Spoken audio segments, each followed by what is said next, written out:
आंदोलन भी होगा। तो कोई शिकायत करने जा रहा है थाने पे, FIR के लिए जा रहा है, उसको डिटेन कर लिया जा रहा है, उसके ऊपर धाराएं लगा दी जा रही हैं, उसको मार पीट करके उसको जेल भेज दिया जा रहा है। कौन जाएगा लिखाने के लिए? एक टेरर बना दिया कि वहाँ लोग थाने पे ना जाने पाए। क्या प्रशासन वर्ग विशेष के लिए है? उसकी ताकत बन रहा है। तो मेरे देश की उन्होंने वर्दी पहनी, ये नाकाबिले बर्दाश्त है। मेन कारण मुझको लगता है कि जो ये हुआ है, बढ़ा है, वो उस SHO के भड़काऊ स्पीच की ही वजह से ये हुआ है।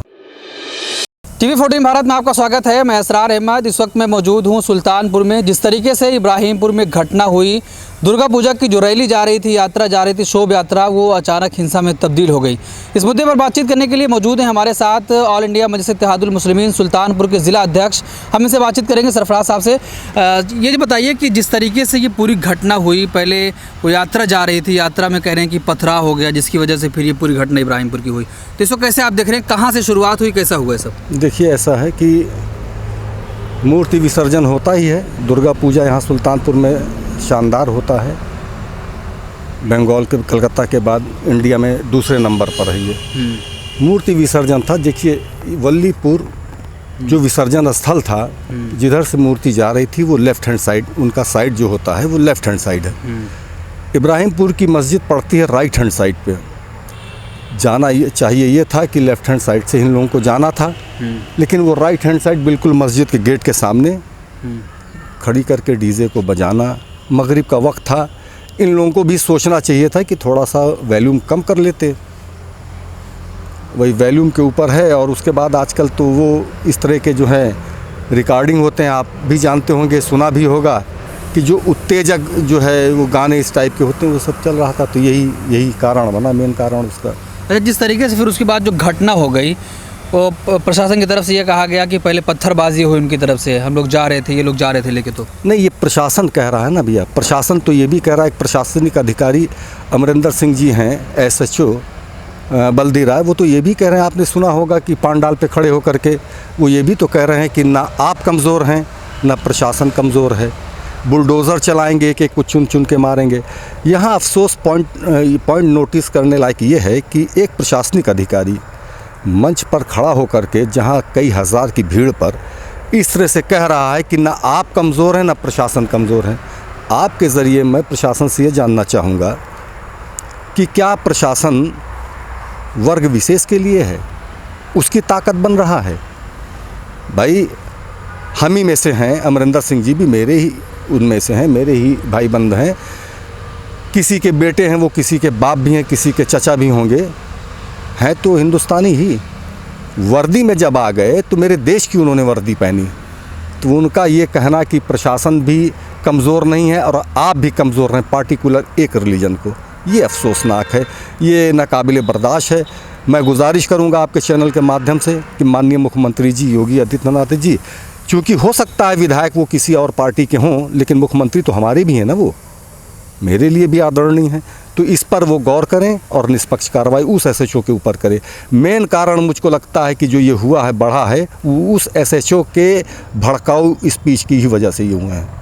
लेकिन ADG कह रहे हैं कि ऐसा कुछ उन्होंने कहा ही नहीं, वो तो जो चलाया जा रहा है सोशल मीडिया पे वो तो गलत है। भाई देखिए, अगर वो गलत है तो फिर सारी चीज़ें गलत हैं, फिर तो सारी चीज़ें गलत हैं ना भैया। अब आजकल तो एक ट्रेंड चल गया है कि अगर हम कह रहे हैं, कोई बात मैं कह रहा हूँ, तो उसको तोड़ मरोड़ के जिस एंगल से वो दिखाना चाह रहे हैं उसको वो दिखा दे रहे हैं और लोग मान भी ले रहे हैं। तो इसके लिए क्या करेंगे आप? वीडियो है वो, तमाम लोग वहाँ हैं, जूम करके देखिए, रोक करके देखिए, चेहरे पहचाने जा सकेंगे, उसमें लोकल भी रहे, बाहर के भी रहे, कैसे वो गलत है?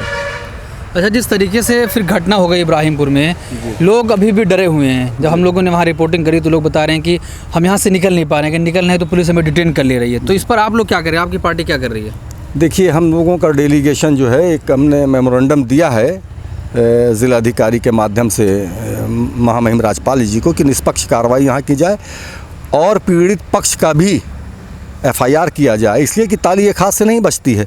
सही है, कोई हाथ तेज़ लगता है, कोई थोड़ा सा स्लो लगता है, लेकिन मिलाना दोनों हाथों को पड़ता है, तभी आवाज़ आती है। तो इसलिए प्रशासनिक उससे माननीय राज्यपाल जी से मैं आग्रह करूंगा कि इस पर गौर करें।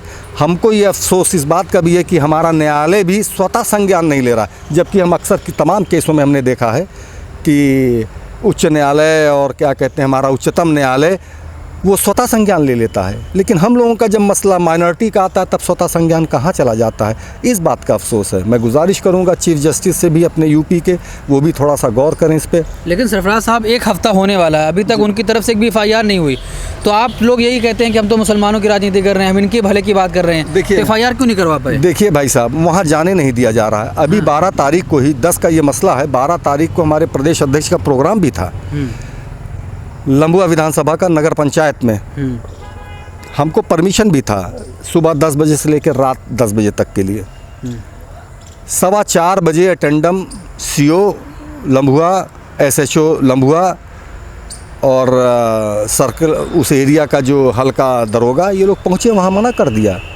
और हमारी बात कराए SDM लंबुआ से तो फ़ोन पे ही कह रहे हैं कि हाँ आपका जो परमिशन है वो कैंसिल कर दिया गया। जब जाने ही नहीं दिया जाएगा तो कैसे करेंगे, मिलने ही नहीं दिया जाएगा तो कैसे करेंगे। अभी जब हम लोग गए थे ज़िलाधिकारी महोदय को ज्ञापन देने के लिए, तो ज़िलाधिकारी महोदय ने कहा कि अभी वहाँ धारा 144 लगी है, कंट्रोल कर रहे हैं। आज हम लोग बैठेंगे, उसमें बताया था CDO साहब बैठेंगे, एडिशनल साहब बैठेंगे, कप्तान साहब बैठेंगे, तो उसके बारे में सोचा जाएगा। हम लोगों ने कहा कि सर हम लोगों को जाने दीजिए, और उस दिन 12 तारीख को भी शौकत साहब भी जाने के लिए तैयार हैं। जब प्रशासन जाने नहीं देगा तो फिर कैसे चले जाएंगे हम लोग। पहली चीज़। दूसरी चीज़ ये है कि जो कोई शिकायत करने जा रहा है थाने पे, FIR के लिए जा रहा है, उसको डिटेन कर लिया जा रहा है, उसके ऊपर धाराएं लगा दी जा रही हैं, उसको मार पीट करके उसको जेल भेज दिया जा रहा है। कौन जाएगा लिखाने के लिए? एक टेरर बना दिया कि वहाँ लोग थाने पे ना जाने पाए।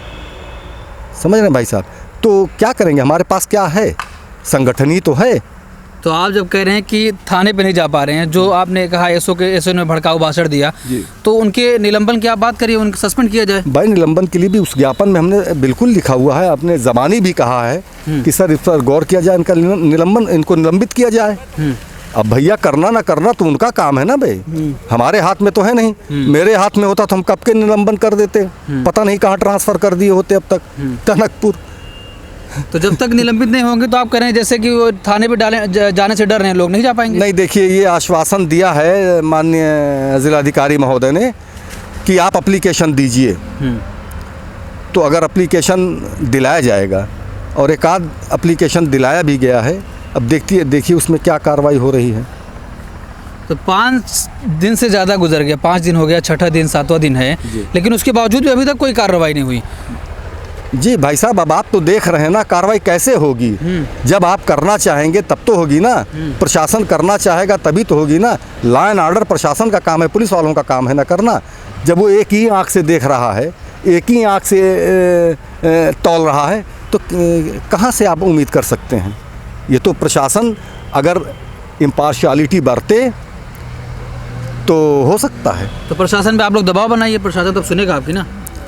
हाँ, ये आप तो सही कह रहे हैं। दबाव, जो हमारी ताकत है, हमने दबाव बनाने में कसर नहीं रखी है। जो मेरी ताकत है,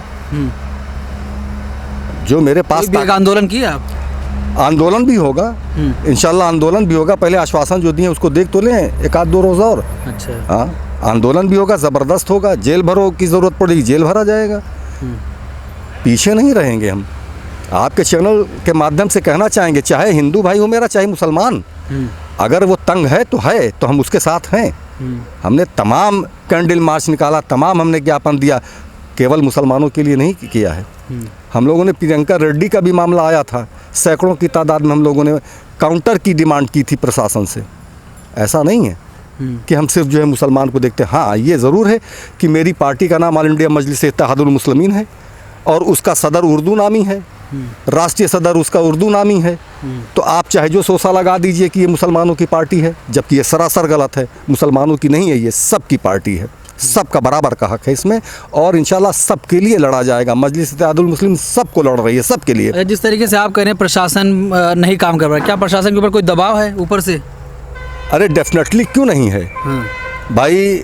शासन सत्ता, आप जानते हैं कि शासन के ही इशारे पे प्रशासन चलता है। मैं प्रशासन को टोटली दोष नहीं दे सकता, इसलिए कि उसमें शासन की अगर मंशा नहीं है तो प्रशासन बिल्कुल ऐसा नहीं कर सकता था। तो मैं तो कहूँगा ही, अगर मैं कह रहा हूँ तो आप लोग यही कहेंगे कि आप तो अपोजिशन में हैं, विपक्ष में हैं, आप तो वो करेंगे ही। लेकिन क्या आपके समझ में नहीं आ रहा? आप नहीं देख रहे हैं, आप तो जर्नलिस्ट हैं मेरे जैसे, पता नहीं कितने ज़िला अध्यक्षों से आप इंटरव्यू ले रहे हैं। राष्ट्रीय अध्यक्षों से ले रहे हैं। क्या आपको एहसास, कुछ बदलाव आपको दिख नहीं रहा है शासन और प्रशासन के स्तर पर? लग रहा होगा आपको भी। क्या आप आज़ाद हैं? जिस आज़ादी से आज से 8 साल 9 साल पहले आप रिपोर्टिंग करते थे, क्या आज कर सकते हैं? नहीं कर सकते आप। तो मजबूरी है, क्या कहा जा सकता है। आंदोलन होगा, करेंगे आंदोलन? बिल्कुल करेंगे आंदोलन। एक लड़का है मुजफ्फरपुर का, बिहार का, आया था, नया एडमिशन था उसका। एक परवेज़ साहब हैं, उन्होंने ज़िला अध्यक्ष ज़फ़र साहब हमारे गाज़ीपुर हैं, उनके ज़रिए मेरा नंबर मिला। अख्तरुल ईमान साहब के ज़रिए गाज़ीपुर, शौकत साहब का, फिर यानी वाया करके मेरे पास आया।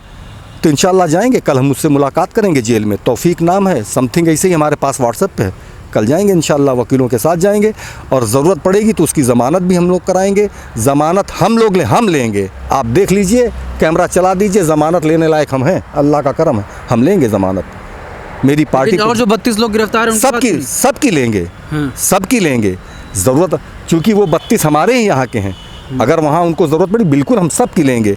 अगर मुसलमान में गए हैं 32 लोग, अगर हिंदू भाइयों में भी गए होंगे, अगर वो भी कहेंगे तो उनकी भी मैं ज़मानत लूँगा।